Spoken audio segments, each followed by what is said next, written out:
Okay, it is 7:30, so I think we will go ahead and get started. Welcome everyone to this Dressage for Kids Up Zoom. Thank you for joining us. Thank you very much to the Connecticut Dressage Association for their support of D4K Up. Thank you also to Trafalgar Square Books for their sponsorship of D4K and for sponsoring the gift cards for this D4K Up Zoom series. We will have a drawing for a $25 gift card towards the end of this Zoom. Thank you also very much to Susan Sieber and Carol Baker for their help organizing the D4K Up programming. Just a couple notes, please stay on mute. If you have any questions, please write them in the chat. We will be pulling questions from there. Our next D4K Up Zoom is on March 10th with attorney Barbara Richardson. As always, we do update our calendar regularly, so please feel free to check out our calendar to see what events are coming up. And I think without further ado, let me introduce Dr. Heather Beach. Dr. Heather Beach grew up in New England, a horse-crazy kid.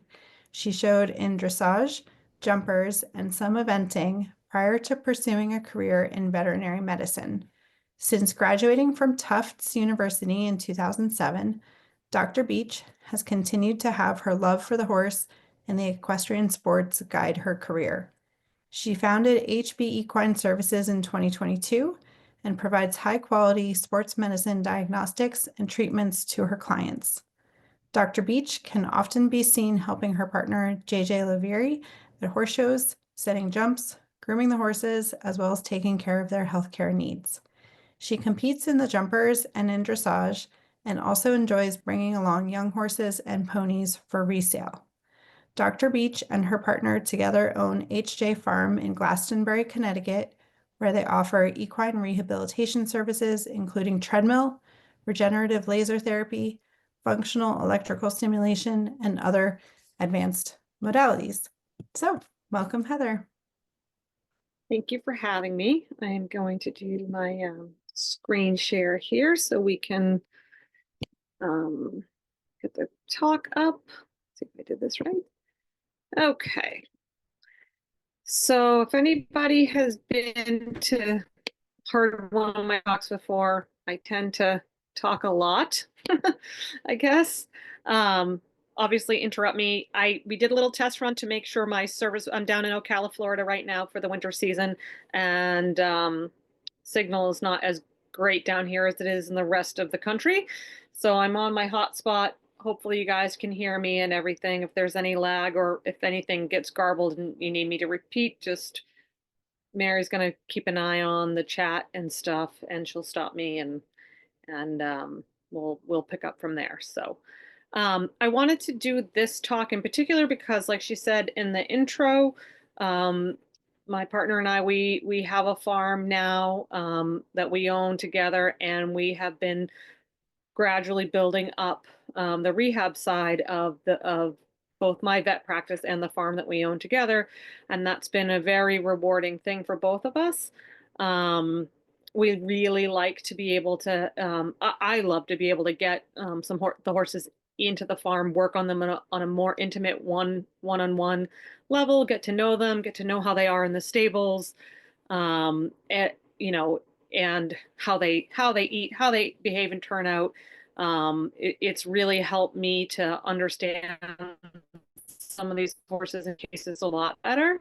And the more I able to invest in the cool technologies for hopefully preventing injuries, but also treating and managing sport horses as they go through their athletic careers, that's been a lot of fun for me.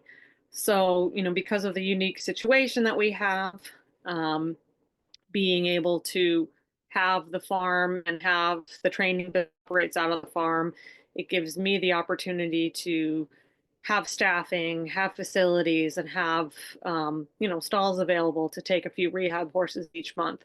So it's been a fun growth in my practice, and I think it's been a big benefit to a lot of horses in the area too. So I'm going to talk about rehab, and I'm going to talk about a lot of things that I have to offer for it because I have personal firsthand knowledge of it. So this will be related to services that I offer, and some of it will be a little bit more generic and universal. And again, any questions, just stop and ask. Why do we have to rehabilitate horses? We know obviously if there's injuries, they're going to need to rest and have rehab. A lot of people talk about rehab too for horses that just have not been properly developed. So, or need to repurpose for a new career. So we're talking about rehabbing off the track race horses potentially. Maybe they're not injured, but they need to completely change the way they're being used for their new career. Maybe not so much nowadays, but 10, 15 years ago when I started my career, there was a lot more of a tendency to just go with quote unquote Dr. Green, which is pasture turnout. If the horse was lame or injured, chuck him out in the field for a year, look at him next year, see how he is, or 6 months, whatever the timeline may be. And I think nowadays we're a little more educated to know why rehabilitation is better than just turning them out for a year or letting them go in the field. We're trying to improve the quality of healing. Yes, certain things will heal with just time, but the chances are that they're going to heal with a lot of scar tissue. And if we can keep the horse progressively loading that injury to the limb that was injured and be more thoughtful and mindful about how we rehabilitate them, we have a better chance of returning that tissue to a healthier tissue, improving the quality of healing, and making them less likely to re-injure down the road. Soft tissue typically heals in 3 phases.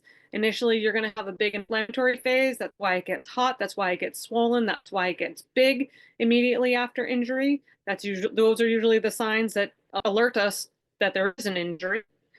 After that, you're going to have what's called a proliferative phase, which is when new tissue starts to form, cells start to produce collagen, other extracellular components, and that's sort of laying the groundwork for repair. If you think about if you've ever had a soft tissue injury and your vet's coming out and we're doing the little ultrasound and we're looking at the fibers and how they're lining up, and we say, oh, well, not yet, you can't move on yet. It's because we're in that phase. Things are just starting to make a little bit, the fibers are starting to heal. They haven't quite organized themselves yet. And then finally, once you have a good, strong repair, you get to the remodeling phase, which is over time, those collagen fibers reorganize. And again, that could be a scar. It's going to be quite as good as the original. But if we can get as healthy as possible, as resilient as possible, and as organized as possible, it's going to have better strength than just a massive scar tissue that would not have the same elasticity as a healthier repair. So in rehabilitation, all the strategies that we use to optimize this healing process, we're trying to minimize problematic scar tissue, restore as much function as possible, and we're starting to get to the place where we might even be able to speed the process up a little bit too. That was always the tricky part. We had all these fancy fancy treatments and therapies that we could do to try to make the healing be better at the end. But every client always wanted to ask me, oh, if I spend the money on doing X, Y, Z, does that mean it's going to heal faster? And the answer was always kind of, well, no, it's not going to be faster. It's just going to be better. And now I think we're starting to get into a few treatments that may actually start to speed it up a little bit too. So I will always say that a correct diagnosis is probably one of the most important parts for a good outcome. Sometimes with your answer with a specific injury, oh, your superficial flexor tendon is damaged, your check ligament is damaged, you have a deep digital flexor tendon tear. Other times we just have like a vague poor performance issue. and we've done some nerve blocks and we've isolated an area. Maybe we did a bone scan, we did an MRI, we have a little bit of this, we have a little bit of that. We don't 100% know what we're dealing with. The more specific our diagnosis is, the better we can design an effective treatment plan. But sometimes with those poor performance candidates, they do well if they come to spend time at a rehab facility, because sometimes they're just overall body sore. They're having poor posture, poor coordination, poor proprioception, and they can benefit from some of these treatments and therapies that we can do on a more, long-term, day-to-day basis than maybe maybe capable of at home. There's other type cases that we'll take in rehab. This past year, I've taken in a couple of eye treatments. Um, they they can those horses will sometimes have the subpalpebral lavage system in their eye. So it's the tubing that makes it so you can put medicine in there to treat the eye more easily.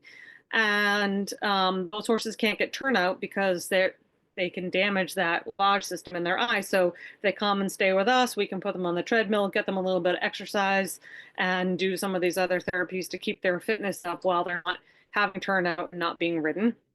Taken a few post-operative colic surgeries in. Those always make me a little bit nervous because we always worry about could they have a relapse or not, but we've been pretty successful with them. One of the biggest factors for getting a horse back from colic surgery quickly is whether or not they can reestablish their core strength. So a big part of rehabbing a horse that's coming back from colic surgery is doing stretches and baited stretches, dynamic mobilization to help them reestablish their core surgery after that big surgery. And then the other thing I love especially.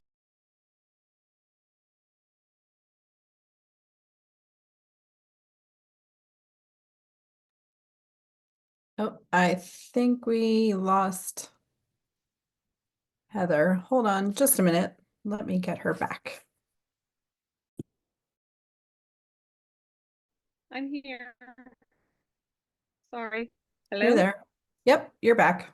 I'm here. I'm back. I don't know where my talk went, but I'm back. Sorry about that. I think that was the gosh darn. Okay. Am I still sharing my screen? No, I think you have to share it again. Sorry, guys.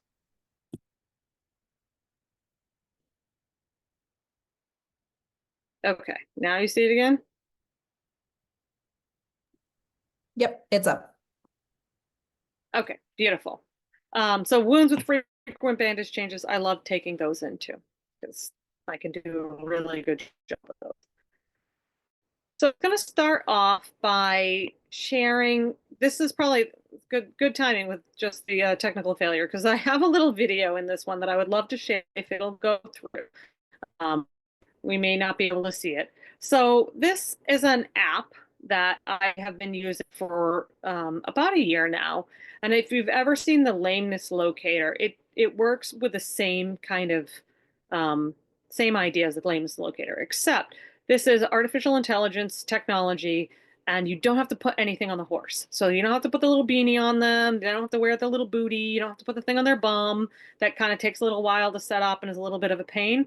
This is just I just use my cell phone. I record the horse trotting back and forth, and the machine can, the AI within the app on the phone can do a full gait analysis that is really, really interesting and really helpful, especially in these rehab cases, for me to track progress.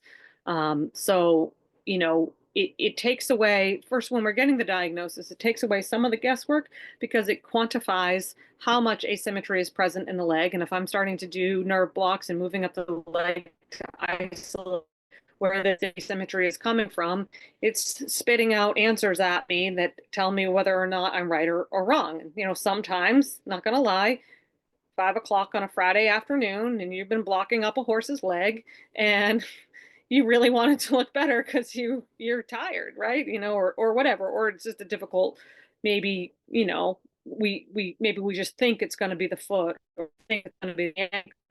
So on a where you can't, where it's quite so obvious to see with your eye. Is that horse better? Is it not? Or it's just a little bit better, but is it better enough? This is a really good tool for keeping you a little bit honest about it, whether or not the horse has blocked and has it blocked as well as you would expect it to. So I'm going to click on this link. We'll see if we can make this go. This is this is my own horse who is quite lame. She has a very chronic hind suspensory, so she's a good one to share, because if I can get her video to play, you can pretty easily see the asymmetry there on her, but we might be having a little bit of signal issues here. Just a minute. I thought I saw a question in the chat box too, maybe. Did you see one? Yes. So while we're waiting for the video to load, just a minute, just can you repeat the name of the app? Yep, it's written right here. It's SLEIP. And you know, it's going to be available to veterinarians, but then we can send, this is like the printout that the client would get, that I can send a link to this, and this is what you would see as the client. So what this is showing here is that my horse is very lame on her right hind. So the colors kind of go like a little bit like a traffic signal. So green is good, gray is mild, yellow, orange, and then red would be severe. So what the readings told me on her is that she had a moderate push off and a mild impact asymmetry of her right hind. And that's shown here. And there's a little bit of an impact asymmetry on her right front. That's likely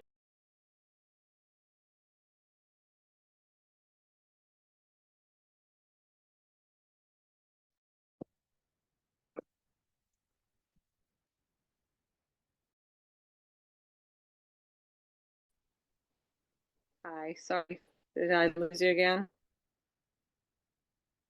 Yes. Okay, you're back. All right. So I'll probably have to share again. So maybe I won't try to do this. It's really neat, but I think I might be pushing the limit of I think I might be pushing the limit of my signal here. I'll try one more time. Hopefully it bounce off. All right.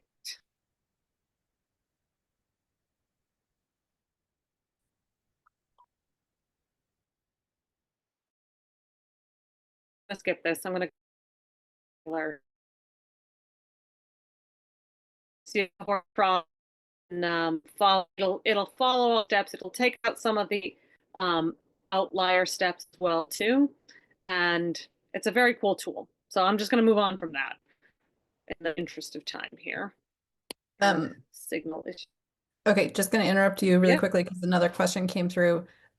So you mentioned that this is something that vets use and they can send the owner a report.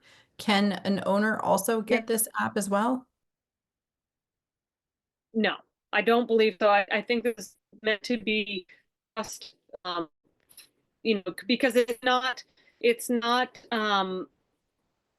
has to be interpreted just like any part of the physical exam. So it still requires the veterinarian to know what to do with this information.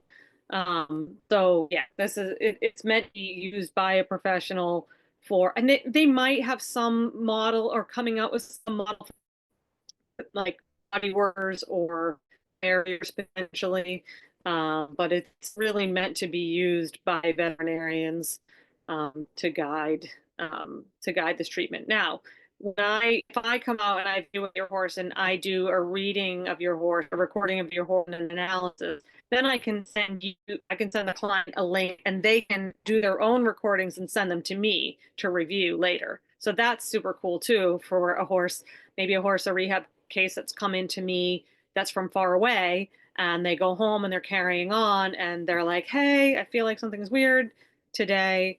They can do the recordings, send me, and I can compare them to the previous readings of the horse and say, no, that's kind of where he's been, you're okay, or yeah, that's pinging more, back off, we need to schedule a recheck, kind of thing. So that's also really useful part of this tool.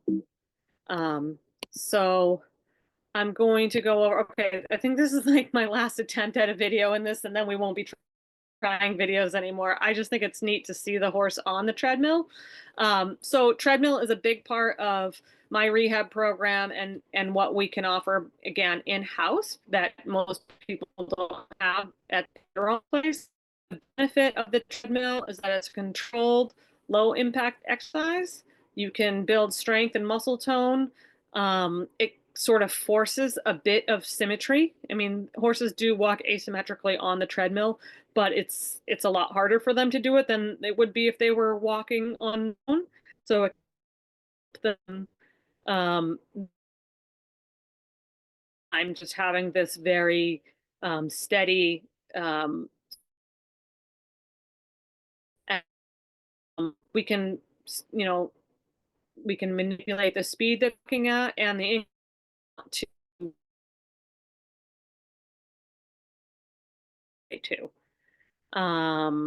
They and you know they're fancy and they're cool and so if you fill them up a lot, you can, you know, buoyancy factor that you can reduce the weight bearing stress on the joints. I think overall it's you're not supposed to, you know, fill those water things up so high that they're actually sort of floating because then the horses can invert their backs.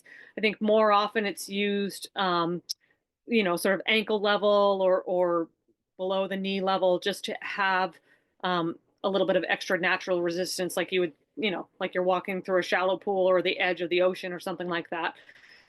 And it just adds another resistance training for it. And then the cooling effects of the water can help to, you know, reduce inflammation and improve circulation too. So I'm just going to try to play this video of one of our cases. This is one of the eye cases. This is one of my favorites. She was such a good girl. A little skeptical of the treadmill. You can see her starting to learn how to figure it out. But they do actually learn really well and really fast. We go through a process of training them how to step onto the treadmill. And there's a lot of safety features that are built into it. Girl. But yeah, that's a horse, one of her first few times on the treadmill. Just trying to power a walk off of it now. Good job. Well, that's that.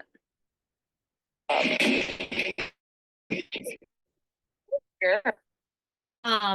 One of my other favorite modalities that we have is called functional electrical stimulation. And this we do out in the field a lot too. This is a muscle stim that helps to develop more symmetrical muscle contractions for the horses. So here we have, this is the control unit, the little computer unit, and there's a cord here that goes to this pad that happens to be over this horse's SI. This pad can go here, and it can also go over their back. And then we have separate electrodes that we can attach to the neck as well too. And so when this machine is working, it's delivering a electrical signal into the horse's muscles, and the horse will actually move. So they'll actually engage their pelvis and then lift through their back as the therapy is going.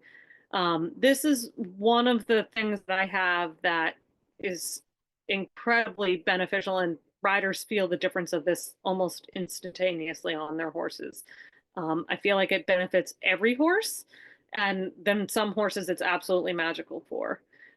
So it's wonderful for horses that are having a poor performance thing, just not going forward, can't bend one direction, can't land one lead off of a jump, stiffness or locked up, especially in the lower back.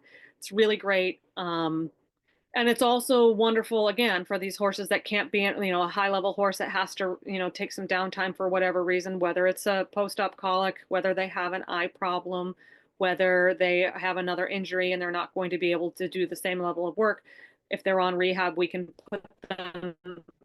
use this to help maintain a little bit of that, you know, of that top line strength and fullness while they're waiting whatever their lower limb issue is.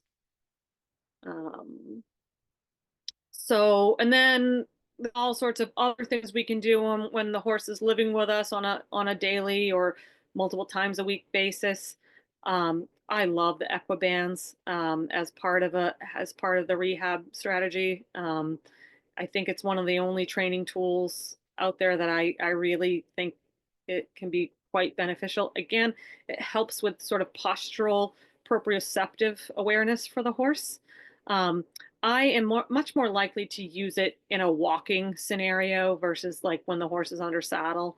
I think you can very much overdo it with these bands, and I think we have to be a little bit aware of, that it is a lot of work for the horses to work in it. But some horses that really like to leave their hind end out behind themselves and can get a little funky in their gait can do really well using that as part of it. There's another sort of program that I have called this EQ Active program.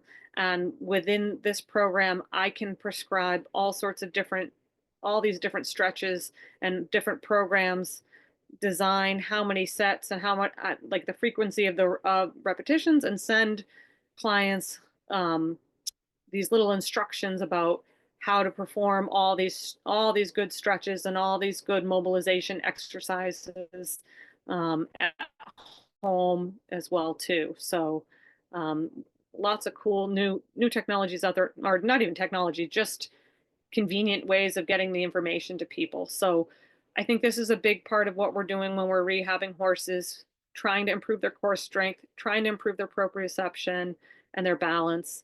The balance pads, the Surefoot pads, those can be very, very helpful and beneficial for certain cases as well too. So these are all the little things that can be done while they're biding their time with their 5 minutes of walk, 7 minutes of walk, and whatnot. Um, Now we get into some of the cool toys that we have. The regenerative laser therapy. This has been another like super awesome, amazing new technology that has come out more recently, that has really been a game changer for a lot of soft tissue injuries. This is an example of a check ligament injury. So right here, this is the check ligament, and this was May 28th. This is not the worst check ligament injury I've ever seen, but it was a high level horse, Grand Prix dressage horse, and he developed this, and when he came to me, he had already had stem cells, already had some shockwave, already had a lot of treatment on this, and this is where it was at. So this part of the ligament was normal, but over here, this lateral aspect was pretty abnormal. These are little lesions in it, those areas you want solid color like that. We did the 24 laser treatments that are recommended. So that takes about 60 days to get through the 24 treatments. We usually try to do 3 treatments a week. So Monday, Wednesday, Friday, say, for eight weeks straight. And I think, so basically May 28th, that's basically June 1st. So June, July, we got laser therapy. There were some intervening ultrasounds in between, but I figured I'd just skip right ahead to the September one, and this thing looks basically perfect. So, and this is not a one-off, especially check ligaments do really, really well with this. I've had really good luck with some deep digital flexor tendon injuries too, that traditionally do not do well.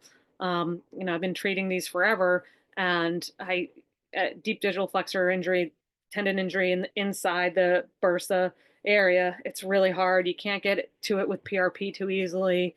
Um, the shockwave, how well does it penetrate through the foot? I can say that for sure my laser is getting in there, and really injuries too. So how does the laser work? Basically, long and short of it is that it's increasing oxygenation by helping to increase circulation, but it's speeding up the normal cellular process. So whatever the cell normally does, the laser just stimulates it to do it more. So this is one of the few treatments that also can speed up healing. It can make healing faster, especially for wounds. So, if anybody out there ends up with a horse that gets a bad cut that is going to need the vet to come out and change the bandage, or you're changing the bandage and it just doesn't seem like it wants to go anywhere, send it to me. If I put my laser on it, I'll get it done. It'll be done and happy, and in half the time. I mean, it's been really incredible for me with the wounds for sure. Um, platelet rich plasma therapy. This has been around for a while. Really tried and true. You take blood from the horse, you spin it down through a couple of processes through these little chambers that come commercially, and out comes a little PRP sample. We can inject that into tendon lesions. We can put it into joints as well too to help stimulate some healing. Really good, really proven. Those platelets have a lot of growth factors and happy cytokines in them. So it's been around for a while, but it's stood the test of time, and we're still using it. I'm probably using PRP more inside joints now than I am in tendons or ligaments, just because it's actually rare for horses to injure a ligament to the point that they have a hole in it to put the PRP into. Um, and so if it's just a strained or a stressed or a mild tear or chronic wear and tear, I might be reaching for my shockwave or my laser before PRP into the ligament. But certainly I'm using plenty of this in joints. So let's say I had a collateral ligament of a coffin joint, like a soft tissue injury around the edge of a coffin joint. I'm going to go ahead and I'm going to do my laser or my shockwave, and then I'm probably going to put some PRP into the joint so that I can medicate the joint and have some of those happy growth factors potentially getting near the ligament as it's going over the coffin joint as well too. Shock therapy, another one that's been around, seems like forever, for at least, my career. Also super proven, also just kind of keeps getting better as the new machines come out. Particularly for proximal suspensory disease, shockwave is going to be your treatment of choice. When I have to decide between, am I going to use shockwave or laser or both? For sure, I'm going to reach for the shockwave for a proximal suspensory, front or hind. It's very good at the bone ligament interface. It always has been, and I think it always will. If the horse is living with me at the farm, laser is very easy. If they're not living with me at the farm and we have to get out 3 times a week, that can be more complicated and more costly for the client. Insurance, generally speaking, will cover shockwave. They are not quite there with the laser yet. So because I'll do for shockwave, you probably will treat 3 to 5 times usually it's 3 treatments every 2 weeks. Sometimes we'll do a couple more of those. And so that's way less visits to the farm if the horse is far away. So, I might choose, that might help guide whether I choose one versus the other. And sometimes we do both. And so that it's kind of the same theory. The shockwave is using sound waves, not light waves. So it's still sort of stimulating the cells, shaking the cells up, asking it to release some growth factors. But this was one of those ones that, when it first came out, it was like, oh, we think this is going to help healing. It has some pain relief. It's going to stimulate some growth factors in the tissue. This would be a great thing to help get us better healing. This does not really speed up healing the way that the laser is going to. So great treatment, really proven, been around for a long time. Love it for proximal suspensories. I'm still going to go to my laser more often for certain other things though. And then I figured I would just sort of walk through what a typical, this is a little bit more general. So could be at a rehab center or at the farm. So when a horse, quote unquote, tweaks a suspensory or something, mild soft tissue injury, maybe a check ligament, it's not too bad. What's the typical rehab going to be? This is a soft tissue injury that we have to respect, that we have to rehab, but we're not super worried about it. It's not a big hole. There's not a big tear. We just know that we have to take our time with it. So this is going to be something in the range of 3 to 6 months to recover from, which still feels like forever, right? That I'm telling you that this is like a mild soft tissue injury, and we're still talking about 3 to 6 months. A whole season, depending on what time of year they do it. There's never a good time, but if they do it in May, you've lost your whole summer over this deal. So for the first 0 to 4 weeks, I'm saying we're typically going to put them in small paddock rest. it's extremely rare that I truly stall rest a horse for anything these days. Sometimes you absolutely need it. Fractures, you know, when they really need immobilization, that they're locked in the box, and God bless, right?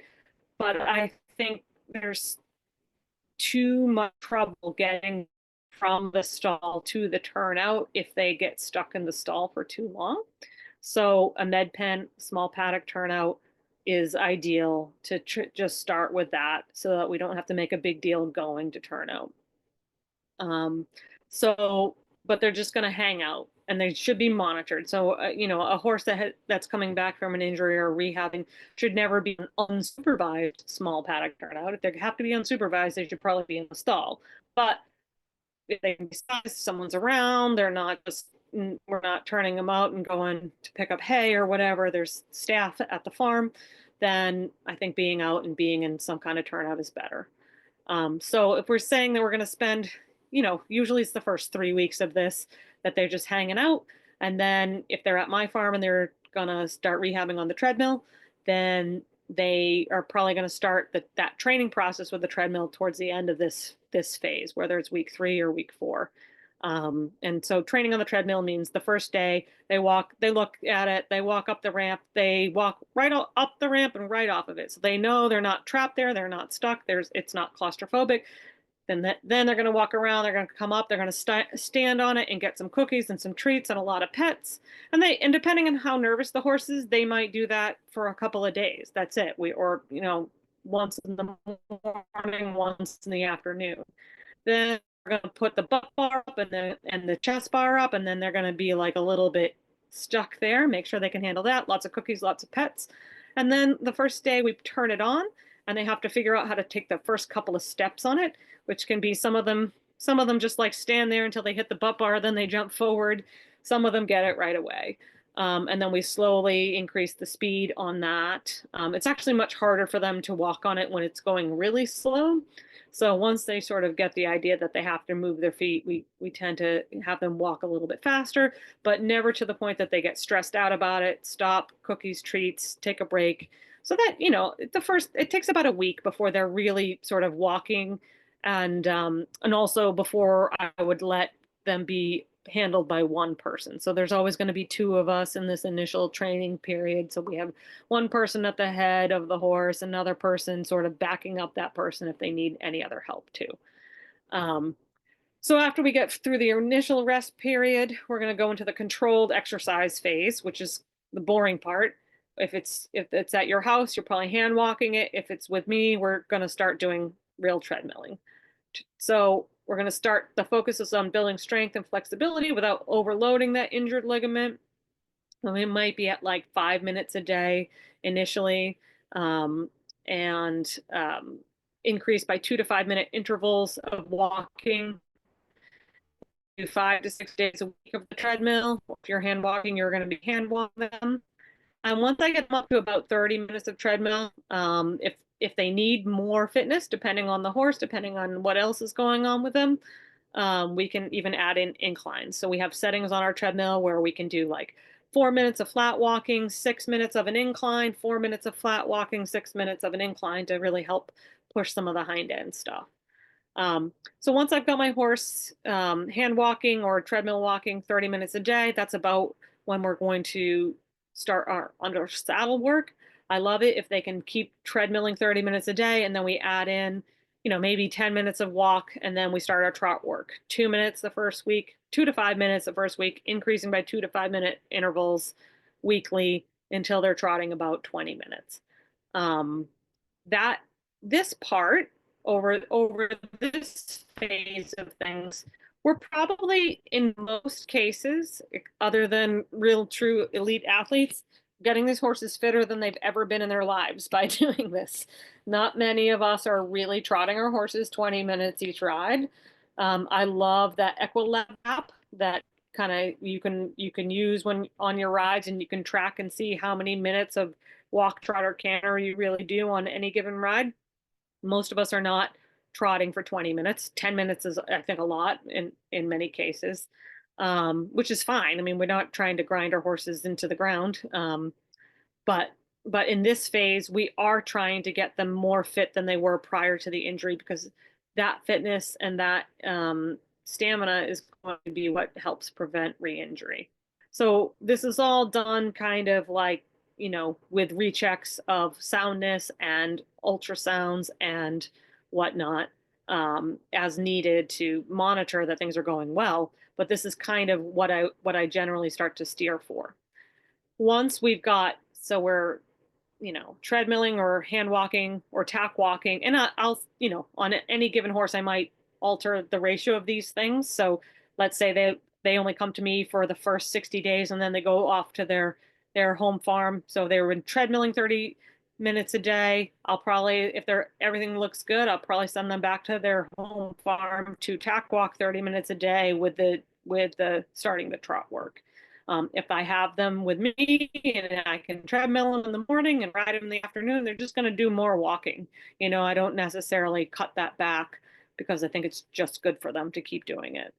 And then once they return to full work, well, I don't usually regulate too much the canter work on these horses. I say once you're kind of built up, you've sustained all this trot work and you're sound and you're happy and we've done the appropriate amount of time and therapies, go ahead and canter, kind of bring that in as it feels natural.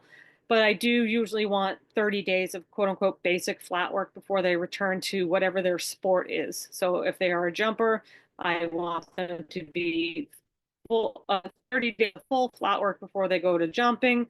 Dressage horses, it's a little complicated. It depends on what the injury is.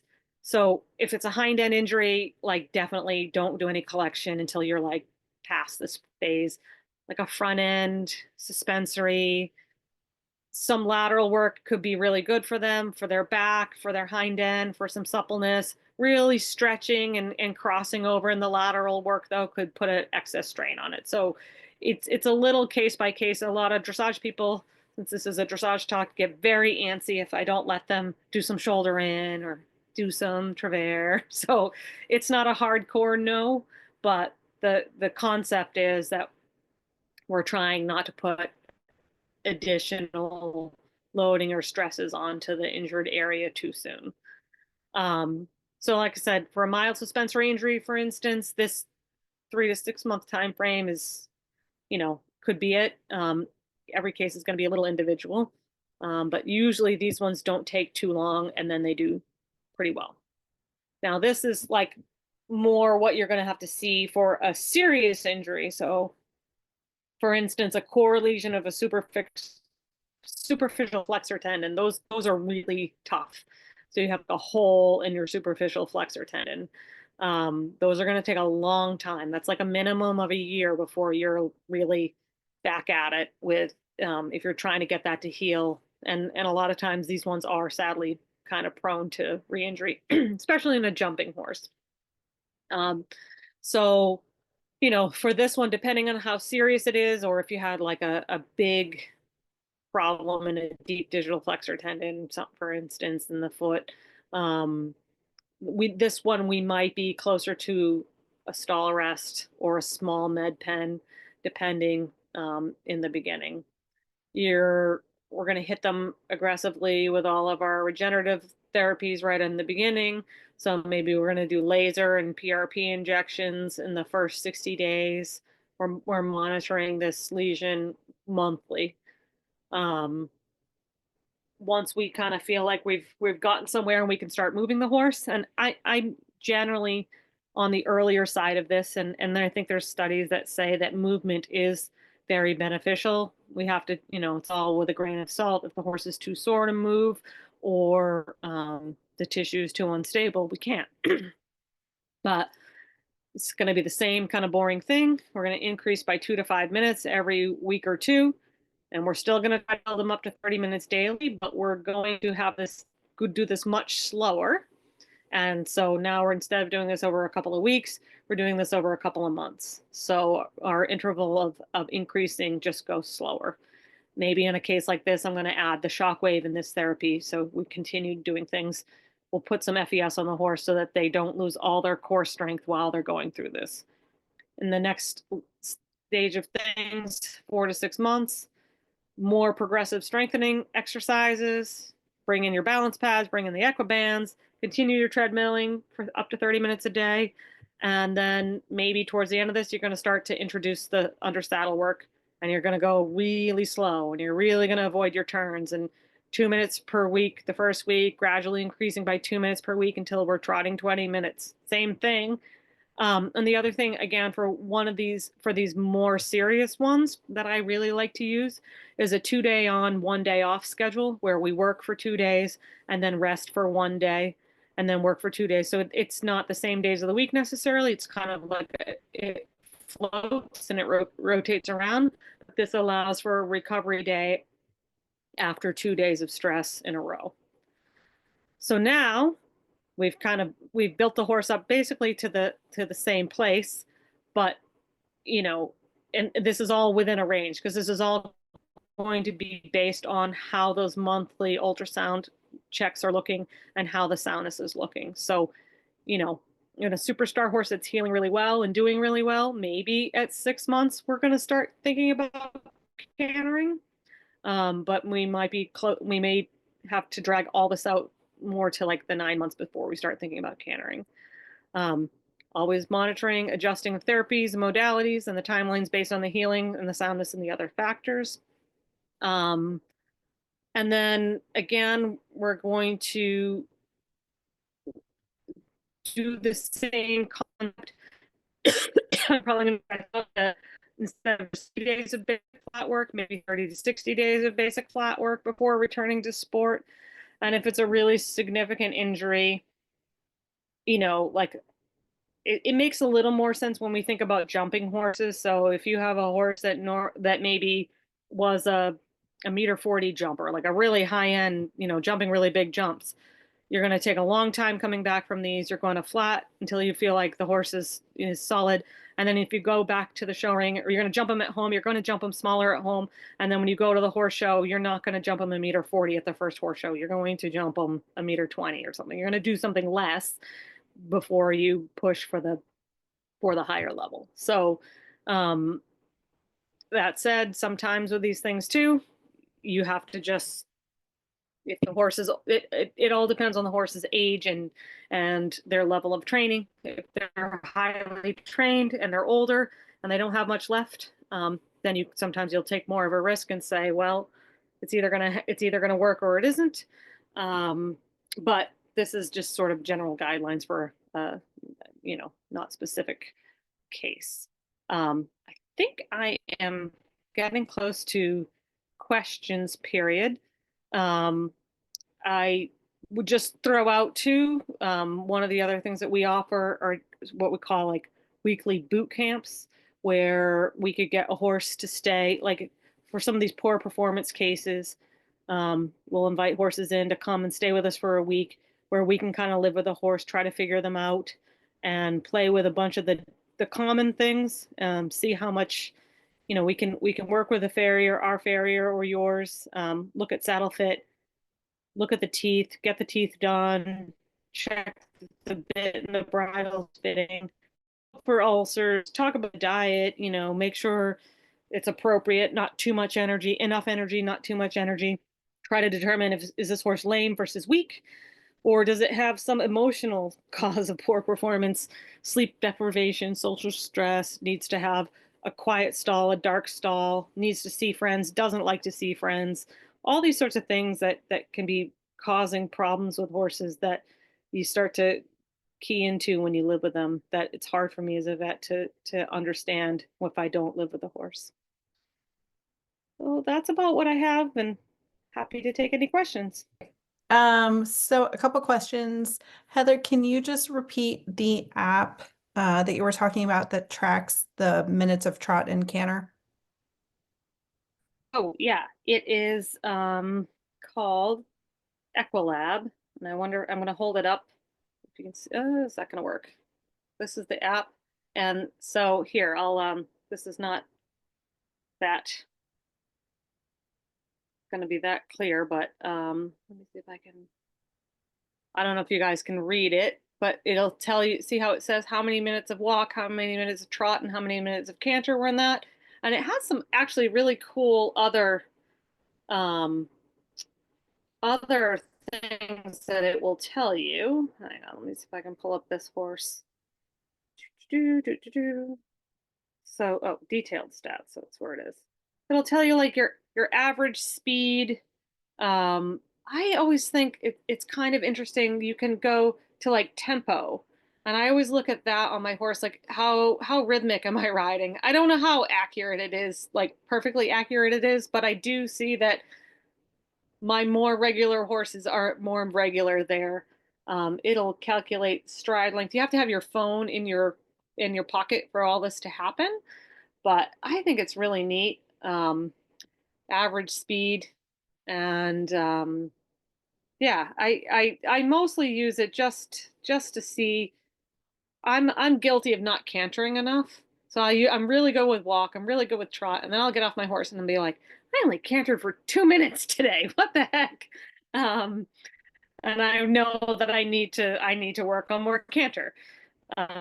So it's really helpful to keep you honest. It also tells you if you turn more one way or the other, and apparently on this horse I did. So I think I turned all to the left on that ride.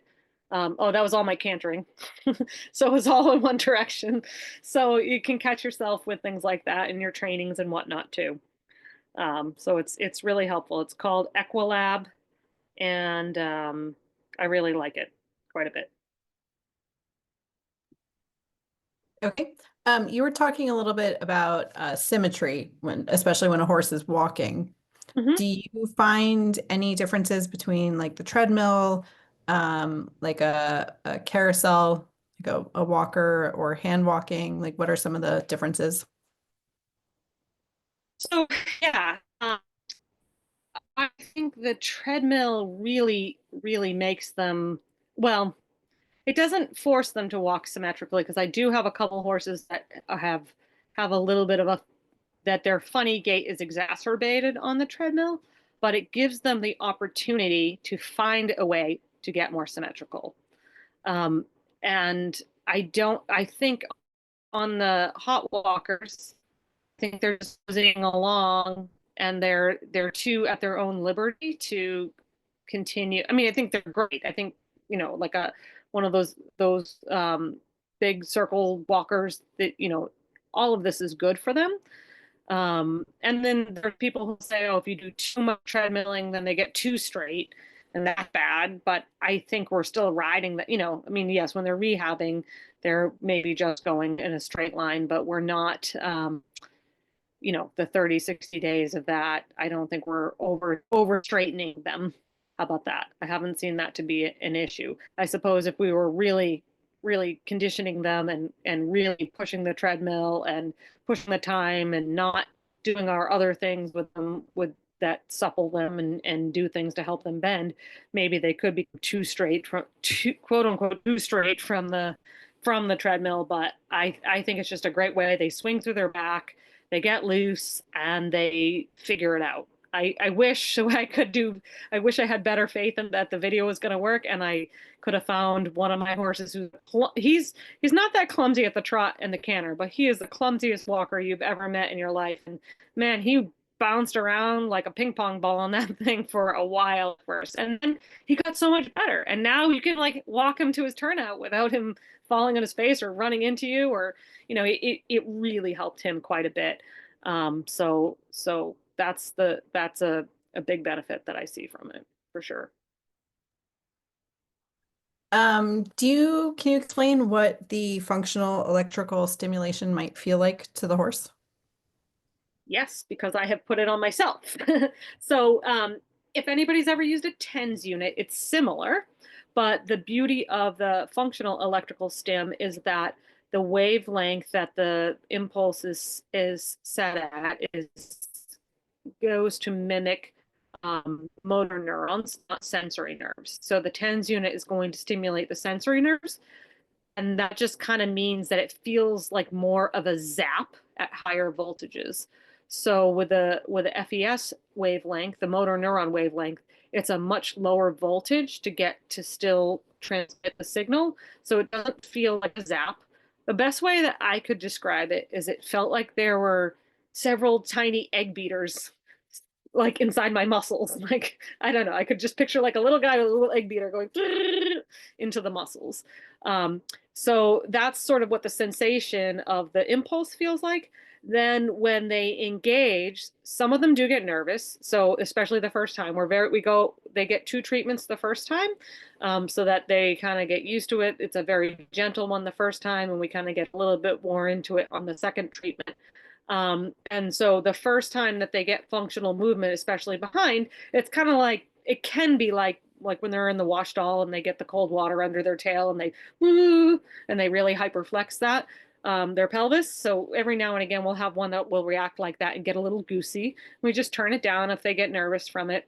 I've had a couple that especially if they have a lot of pathology, and potentially a problem, like maybe a pinched nerve or really deep muscle spasm. I've had a couple get a little, I want to call it, I guess the term is violent, like a big buck, a big response. But those are the horses that we can probably really help. And we're, you know, it's rare that they react that dramatic to it. Most of them, they just kind of like get into it. They really like it. They lick and chew. And you'll see as their pelvis engages, especially if they're asymmetrical, sometimes they'll pull to one side. So the stronger side will start to pull them, and they have a weaker side, and then eventually that movement becomes symmetrical and they start moving evenly on both sides of their pelvis, which is super cool to see. For a horse that is getting SI injections kind of regularly, a couple times a year, would you recommend equibands as a good addition to their maintenance? So I would recommend FES and get rid of having to inject your SI twice a year. um, so to me, injecting the SI, it's a little. I have done a lot of that, and I am not doing it so much anymore because of some of these other modalities. The EquiCore to me is helpful to a horse that is leaving the hind end out behind, that gets a little um it gets a little funky behind and doesn't really know how to bring the hind legs under. um I, I guess it would be hard to know, like, why is the horse getting its SI injected so much? You know, is it really getting sore there, or is there something else happening behind that you're not happy with, that it feels like the SI is helping but it's not? So it's a loaded question, but it's hard for me to answer that, because injecting to me is just putting out pain and inflammation. And I always tell people that if your horse is weak in their SI, I can't inject that to be better. You know, if your horse is not using himself properly and hasn't developed his muscles properly and isn't engaging himself properly, I can't inject that into him. I can take pain away and I can take inflammation away with a injection, but um, but I can't make him stronger with an injection. So maybe if the horse keeps getting sore because he's weak, then maybe yes, that's going to help. Um, but again, the FES is kind of like, that's more like probably the ticket, to be honest, because that will make them better, and that will make them stronger, and that will have them force them to sort of let go of spasm. So sometimes spasm, just being tight, makes you weak because you're not allowing the muscles that need to engage. So there may be more than just the equibands, but it could be a great solution for it. Um, or there may still be more that needs to be done. Can you talk about some of your recommendations for a horse that is recovering from EPM? Yeah. So all of the above things that we've talked about. So that's a really good one for slow, careful work with the balance pads, because that's going to help with all these things. So EPM is neurological. It's going to cause neurological problems, muscle weakness, and things like that. So um, any of these things that are targeting proprioception. So the equibands, the balance pads, the FES, my favorite thing on earth, can be really helpful. And a lot of those core mobilizing, those stretches, baited stretches, um, and all those like sort of in hand strengthening exercises can be really helpful to help them regain their, you know, their proprioception and strength, because that's kind of what can happen with that disease.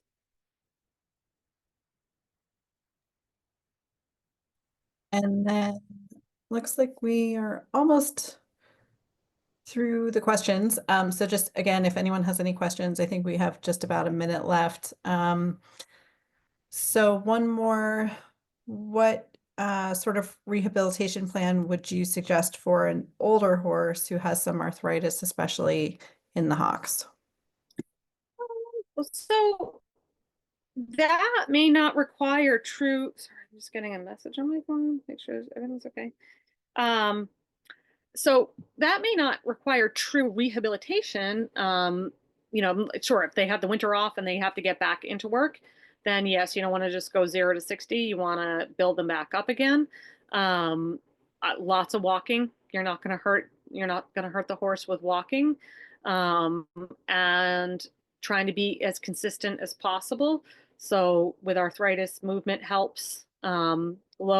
Consistent, low level, non-stressful work is going to help.